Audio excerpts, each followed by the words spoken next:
Hello, welcome to episode 2 of KKnD 2 playthrough, or post-commentary, or whatever you want to call it. Back to Survivors. This will be Survivor Mission 2 and 3. Okay, Commander. Here is the situation. 40 years ago, the Survivor Army fought the Freaks. We, the new survivors, left early to prepare cavalry. It took longer than we thought, and over the 40 years, it became Freak City up there again, and it should be ours. We built a surface base. The Freakers nearly trashed it. You will have to direct the small nearby platoon to fix it up, and then build up enough resources to trash the Freaker camp. Let them know we are back, and that we want it all. Again. All again. I always thought that was like, it was so like risque when I was a kid, that when you clicked on the guy, he was just like, what the hell? What the hell? I'm like, yeah, or I was like, oh, just squares. Damn it! Enemy reinforcements sighted! Back then. Yeah, like literally all you would hear, like the speaker's crank was, damn it! Enemy reinforcements sighted! What the hell? What the hell? Damn it! Enemy reinforcements sighted! So those little blonde dudes, are they blonde or do they have a cap? Yeah, they're blonde. Or, well, actually, you know what? I'm gonna call them blonde dudes. They're those blonde. Little blonde dudes are like the dudes that, Yeah, they're repair guys. repair They go dudes. in and they repair buildings almost like entirely and really goddamn quickly. They're Yeah. a really good resource if you're defending and you have towers and you just sit like a few of them behind. Because it's almost impossible to like break it if you're constantly repairing.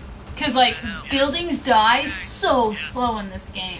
I mean, not as slow as Age of Empires, but pretty goddamn slow. Yeah, they have a lot of health. You have to have like a good critical mass to like destroy a building quickly. Not like Or StarCraft Run GT, kill entire fucking base. Yeah. Fuck you. the other thing is the flamethrowers, right? The flame units, specifically Oh, yeah, the flame yeah. infantry can just take down buildings like they were nothing. So instead of like giant catapults and random shit, Age of Empires, you have things, people that set things on fire, kill things really fast. They go. Yes. I think one of the big strengths for this game over the original KKnD 2. Yeah, Colossus beams are very painful. Very painful. Yeah. Anyway, yeah, one of the big strengths of this game over the original KKnD is that this little amphibious thing is like a couple of your units can go over the water, And some cannot. and some cannot. Oh, most yes. of them cannot. Yeah. And that's why like transport ship things, like the one that you saw in the first. Yeah, episode. are really Pretty important. super important. Yeah. Oh man, I can't wait till we get to bunkers. Yep. You'll see like Advanced one of tech units. the most hilarious things ever. Yeah. That, Research complete. yeah. Okay. No revealing yet. Yeah. No revealing. You'll see it eventually. Yeah, there's many a thing that can come out from the bunker. And bunkers are just kind of like they're like circular little like. How do you like describe it? Well, it's a bunker. It's a bunker. It goes into the ground and Yeah. it's locked. Yeah. And it's not like you can't always get into it, but at like some point in the level, like if you're 1v1ing just someone, like you'll get to the point where they can be unlocked, and they just sit, and they just sit there and they're blinking, and you bring one of your repair dudes and you put them in it, and you get like a special unit, Yeah. and it's completely random. Not in the campaign, but if you're like playing Playing your the friend. playing the multiplayers. Yeah.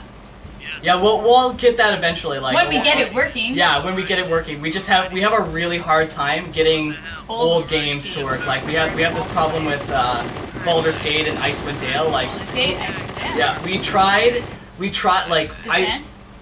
Descent. Oh my god, there's so many games, and it's not like we haven't tried to get them to work. Like you and I have literally spent like an hour and a half Yeah. to like 2 hours. Like screwing around with it, trying to get it to work. You know, going into the router and opening the ports manually and blah blah blah. It just doesn't work. Like you can't get it for some reason. Yeah. And like I don't know if we're doing something wrong, but fuck, it sucks, man. It's great that it works on our computers. See, the thing is we would totally set up shitty-ass computers to run this shit, but fraps wouldn't work on them anyway. Yeah. So we either get stuck playing 1v1, like, with our, like, on the campaign by ourselves, or it's just weird, man. Yeah, it was just good. Because, oh yeah. Ah! He just ran Yeah, I over just them. squashed them all. Not that I needed to, it was just fun. But anyway, like this game has a good enough campaign that I'm like, Also, it's worth showing off. I want to point out that like Kyle has like most of these on like his separate channel, and his like walkthroughs are by far the fastest like that anyone has. Yeah, like, on most YouTube. efficient. Yeah, it's the most efficient and like quickest. Yeah, and it's not like I'm cheating at all either, right? Like I know these missions so well that I can tell you the best ways to beat them. Yeah. This game was hard when we were younger. Yeah. I still can't fucking beat the evolved missions. Yeah, and it does get like, I mean, these are the early missions. It does actually get a lot harder, and you'll see that. You'll see me struggle like a little bit. Like I'll actually lose an army at one point. It'll be an exchange, if you will. But like, look at this. Look at how tanky this clan hall is. Like how much it takes to bring this motherfucker. I like how there's a little sacrificial altar like right in front of it. Oh, I didn't even notice that. There's like blood like. Yeah. That's funny. Yeah. I fucking love the evolve. Anything Zerg-esque. Yep. Although I played. Evolve was first, so I guess the Zerg are evolved-esque. Yeah. And I believe I just like forgot a building up there, and that's why the mission's not over yet. But you could in this little there's a little nook there. Yeah, you see it on the right side. Is got the old KKnD buildings. Yeah. So nostalgic. Yeah. I don't really take a good look at it. I probably should have like brought a bunch of guys over there.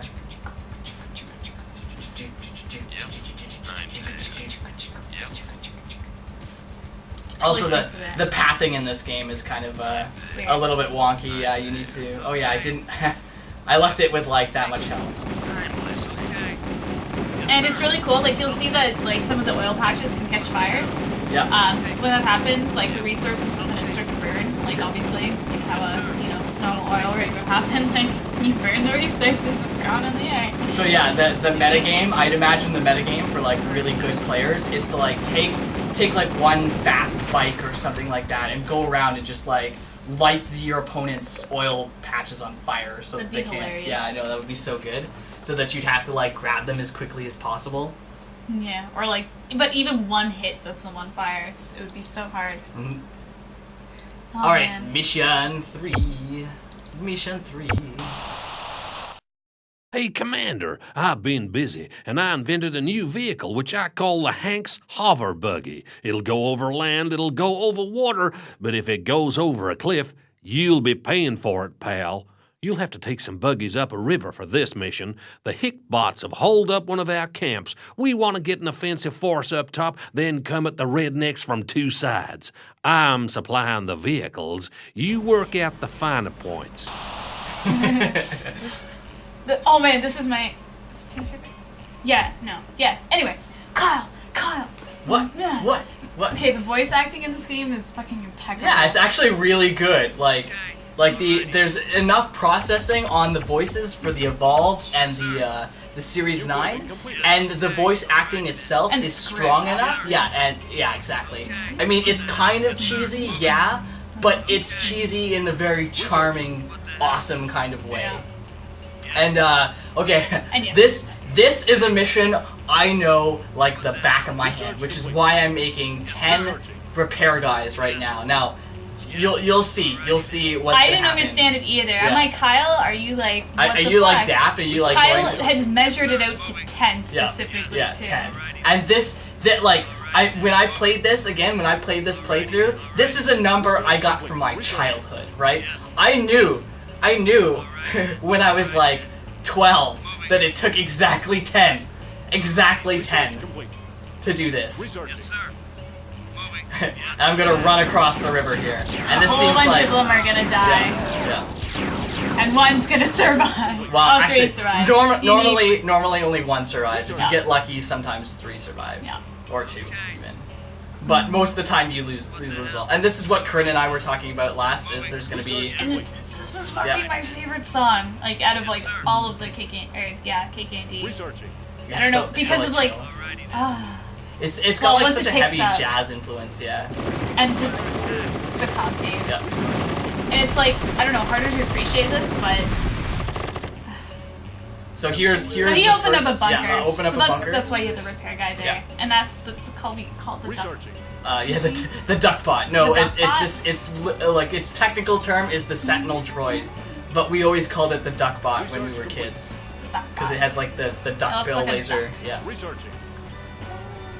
And I like how in this mission he's like, you're gonna have to take some hover buggies up the river to like deal with the encampment. And I was like, all right, I'll actually do that this time because I know how to break that. But literally, if you come at it from two sides and you like attack from the front, you're just gonna get destroyed because like you'll see it later. It's this long path that you have to take where they have towers on the high ground. And you can't see it. And you can't attack back, and they just destroy you as you run up. And then you finally get to the end, and there's 4 towers on the top of a hill that you have to break.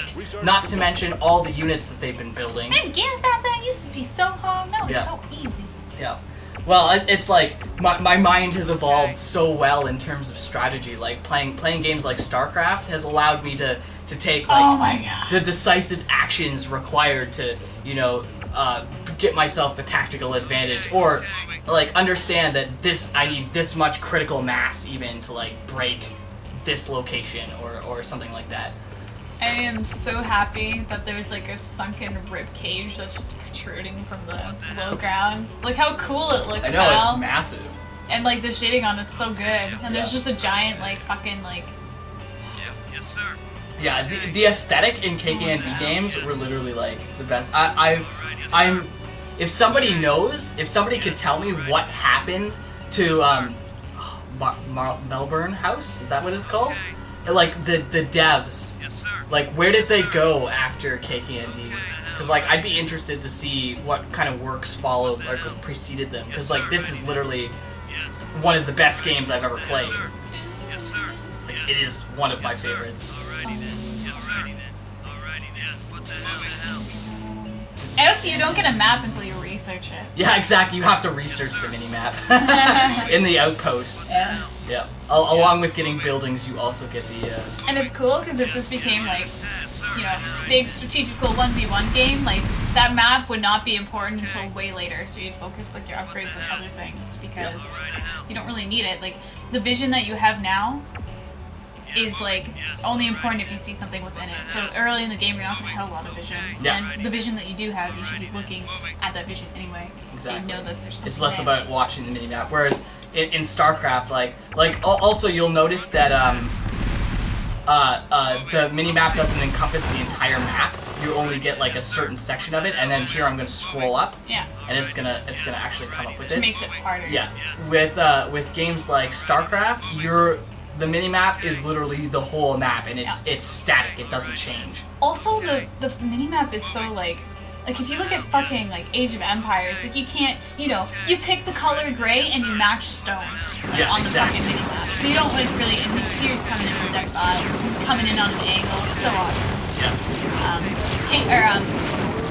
StarCraft has really good minimap because like the tones are just like not as saturated, except like your own units are, like you're green and the opponent is red, and everything's kind of surrounded in a black outline, which makes it really, really readable. Yeah, easy to see, easy to ascertain at a glance what's going on. I can be like ISO and Overlord, Yeah. like pass by my vision, like wow. And I think that's really important for a competitive style RTS is to have something like that, or to at least provide mechanics that you know play to the mini map well, right? Like It is kind of hard to see units if they like on the mini map. It's actually not that bad. yeah, it's yellow's easy to pick out, Yeah. but I mean blue kind of blends in a little bit. I have a little bit of trouble seeing blue. I But like it, if they went for more contrasty colors, I think red they and could. green. But like you got to think too that games like this in the past never had the kind of support that like StarCraft or any Well, they kind never of thought games. like when like Blizzard developed the first StarCraft, they never thought it would reach the point where the meta is something that's ever changing for like more than 11 years. Like, Yeah, For exactly. StarCraft 1, the meta was constantly changing, and like they never, when they created the Overlord, they were like never thought that this thing is going to be used for scouting. Yeah. Like And to like hold like key positions on the map. There's not a single StarCraft 2 player that doesn't use their first Overlord just like to go to a specific location to eventually die at 7 minutes or 6 minutes. Yeah. Normally 7 minutes against even Protoss and fucking Terran. Same with like I didn't play StarCraft 1 as much, but I'm assuming that like the Overlords were used really well too. Yeah, even in ZVZ, the original StarCraft ZVZ, you had nothing. Like there was no queen, right? Yeah, so there was no way to drive the Overlord out. Yeah. So in ZVZ, you would literally sit your Overlord over top of your opponent's base and count their drones, and you'd know how many drones and what to do and how to react accordingly. But in StarCraft 2, you've got the added element of now you've got something that can drive that out, so you can deny information. Oh, I love the Queen. I think that's Yeah, the Queen is probably one of the best additions to StarCraft. It made Zerg units more dispensable because you have a greater amount of larva to use. Yeah, a greater amount of Hydra larva. used to be pretty good. Yeah. I mean, they're really good now too, but They were used to be different. tier They were one. different. They Hydra were were like different your, units, I'd yeah. say. They were like frontline And fighters. this part is where they expected you to go up. Yeah, exactly. You see that little path down there, and all those cannons sitting on the high ground. They wanted you to go up that against all those cannons that are attacking. And believe me, when I was a kid, I tried. I exhausted the resources on the map trying to break that, and I never could. But like, look how easy it was for me to like go around and like destroy that with the specific compositions. And then I'm also like I've got a lot more experience playing RTS now, so you'll notice I have my inventory on a separate hotkey from my my vehicles, and that's really important to do the kind of 1A, 2A sort of attack move style. So yeah, not only was there the line of fucking cannons and whatever, but then there's the 4 that have a concave on you. The arc. It's like, well, you're not breaking that. Yeah, exactly. Like they designed this level really well, I think, specifically. Like, and now looking back on it, like what it does teach you is no, you can't go up that way. So you have to find a way Oh my around. god, the opponent was level 8 vending machine. Vending machine. All right, Okay, GG.